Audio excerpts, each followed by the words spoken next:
అది శిష్యులాటరా. అయితే ఒక ఊరు దేని అవసరత నిమిత్తం ఎవరు పోతురాళ్ళు పోతుంటే శిష్యులు గురువేమో బండిలో కూర్చుండు, శిష్యులేమో బండి వెనకాల వస్తారు. అయితే గురువు గారు చెప్తారుగా, అరే బండిలో నుంచి ఏమైనా పాటలేమో చూడు రా అంటారట. అనగానే రాగిషము కింద పడుతుందట.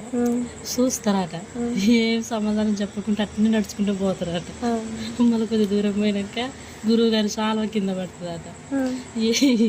అట్నే ఏం చూడకోకుండా చూసి కూడా అట్నవుతారట. పోతుంటే గురువు గారికి ఏం కోపం వస్తుందట. ఊరే మొద్దులారా, మీరు ఏంటికున్నారా వెనక ఏది పడితే అది తీసి బండ్లో ఇరా అని చెప్తాడట. ఎద్దులు పెండ